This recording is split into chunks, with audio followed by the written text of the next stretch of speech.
En nombre del Padre, del Hijo y del Espíritu Santo. Este miércoles celebramos la fiesta de Nuestra Señora de Guadalupe y hay 3 misas, el martes a las 10 de la noche, miércoles a las 7 y a las 6 de la tarde, o inmediatamente después de la procesión. Y la procesión comenzará entre las 4 y las 4:30 de la tarde de aquí de la iglesia.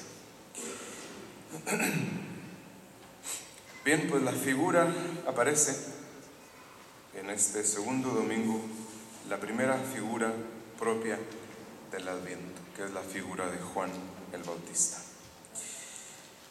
Y esta figura de Juan el Bautista pues era muy atrayente. Sí, era atractiva porque les decía la verdad. Incluso Herodes tenía siempre la curiosidad de ir a escucharlo, a pesar de que le dijo la verdad. Sí. Entonces,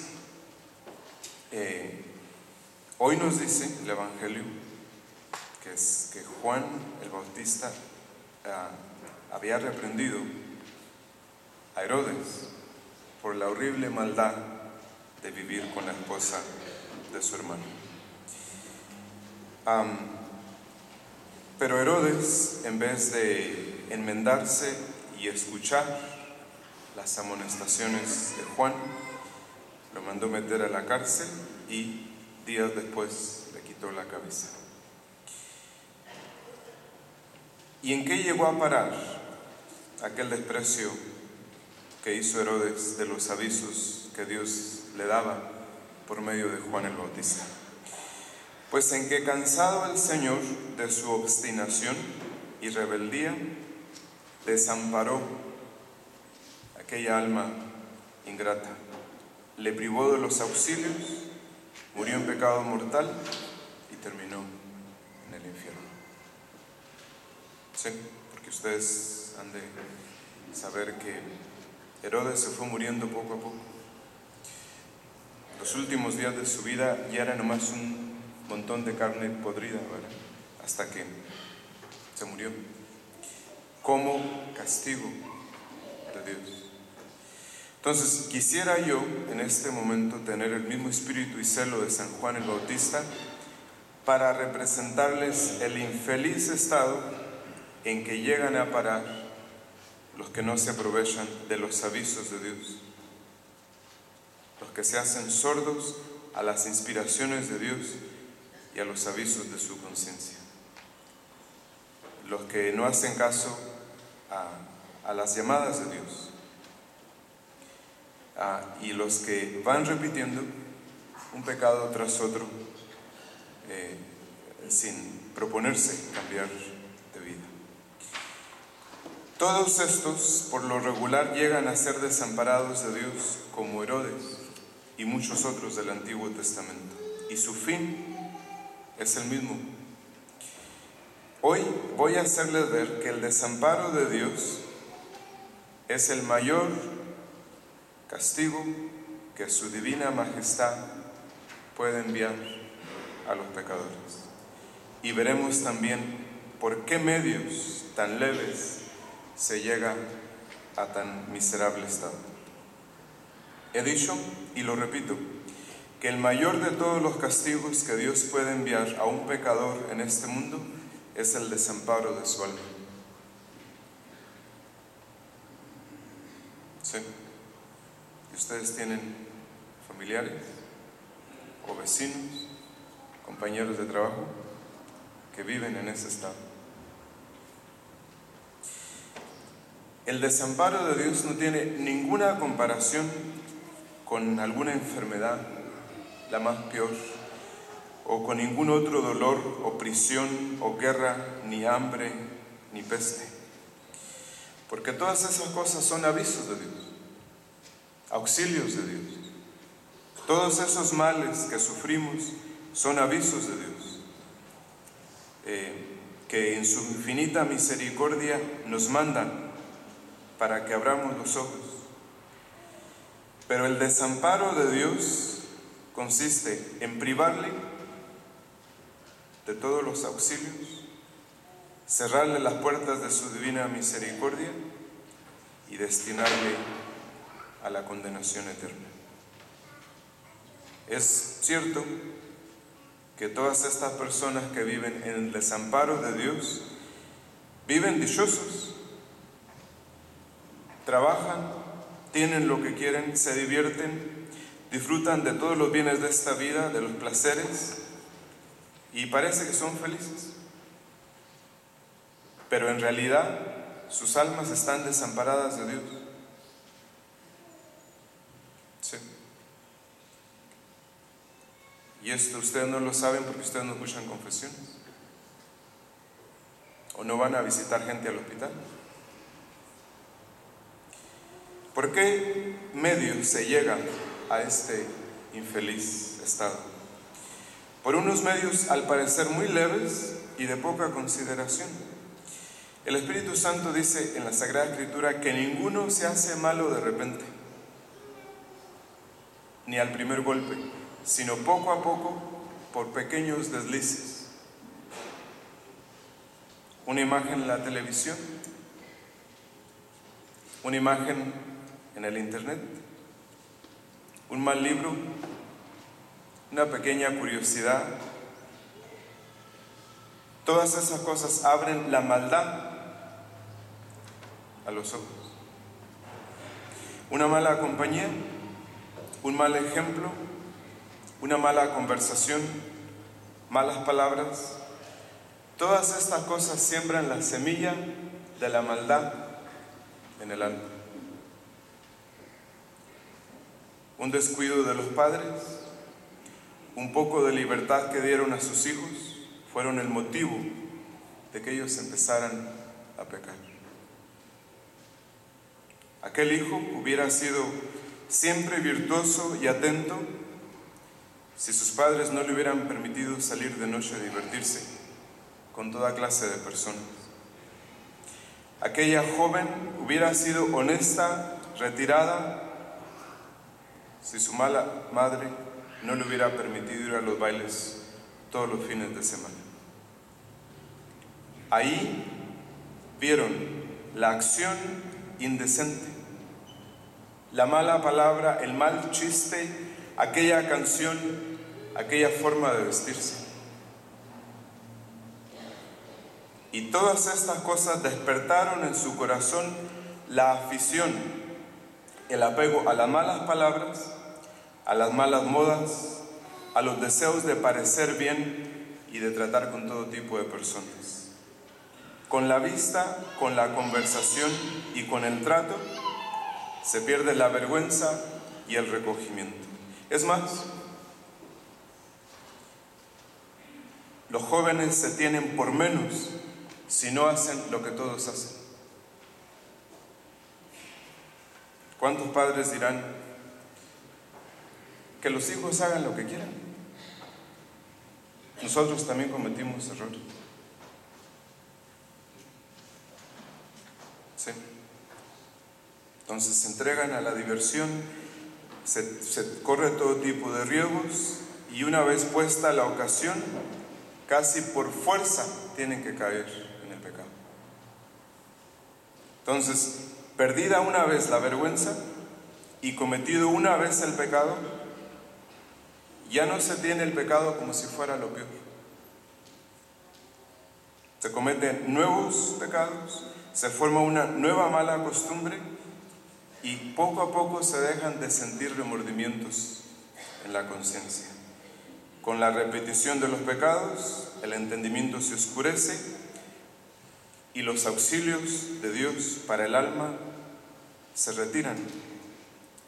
Y de aquí viene a parar el alma en el endurecimiento del corazón, que es la prueba más clara del desamparo de Dios. ¿Sí? Entonces, con esto entendemos por qué principios tan leves, al parecer, se despeña un alma en el infierno. una mala mirada, una mala conversación, una acción inocente al principio. Y eso lo vemos repetidamente en la Sagrada Escritura. ¿Qué fue lo que hizo que el rey David cometiera adulterio con la mujer de Urías y después matara al esposo de Urías? Pues la mirada. De la mirada resultó el deseo, y del deseo resultó el adulterio, y después la muerte de Urías y el escándalo por todo el pueblo. Sí. Imagínense, si tantos y tan malos efectos produjo en hombres tan santos la vista de una mujer, ¿qué efectos no producirá en los jóvenes que no tienen el menor temor de Dios? Sí. Entonces, qué poco caso se hace de estas cosas entre los cristianos. Y muchos de ustedes dirán, esas son cosas sin importancia, son niñerías, todo el mundo lo hace. ¿Sí? Es necesario que los padres de familia entiendan bien que este es solamente el principio de su perdición y la de sus hijos.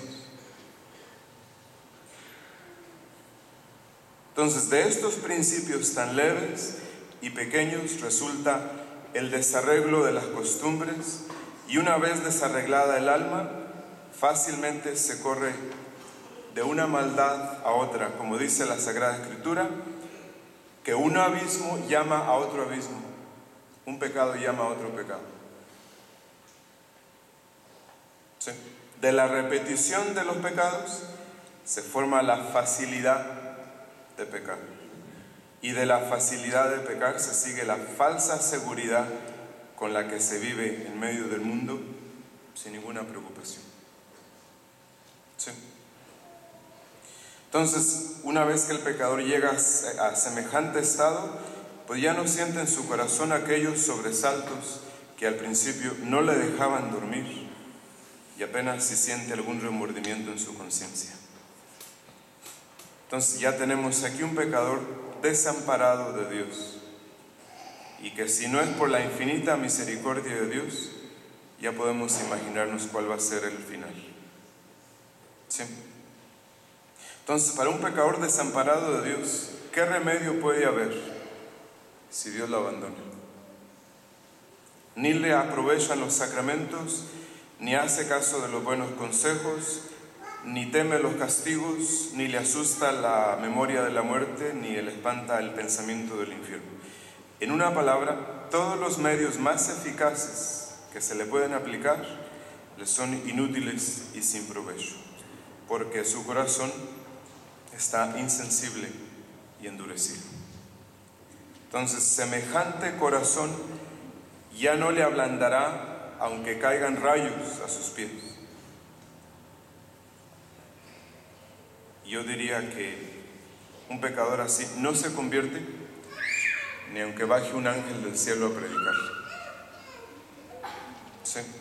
Entonces, ahí tenemos al faraón en Egipto, y tenemos al rey Antíoco, a Judas, ¿sí? Y otros muchos que cuenta la Sagrada Escritura.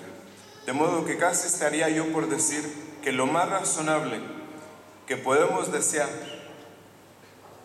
a un pecador desamparado de Dios es que su divina majestad se apresure a quitarle la vida antes de que se sepulte más en más pecados, porque cada pecado que aumenta, aumentarán sus tormentos en el infierno. Entonces, ¿qué otro estado puede haber más miserable que una persona desamparada de los auxilios de Dios? ¿Sí? Por eso dice Dios por medio del profeta Isaías: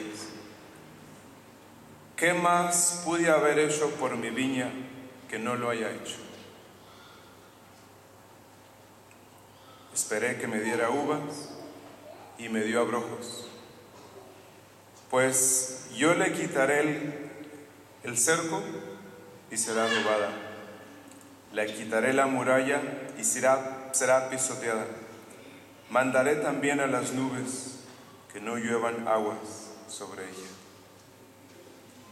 Díganme ustedes, ¿qué es lo que Dios no ha hecho por ustedes?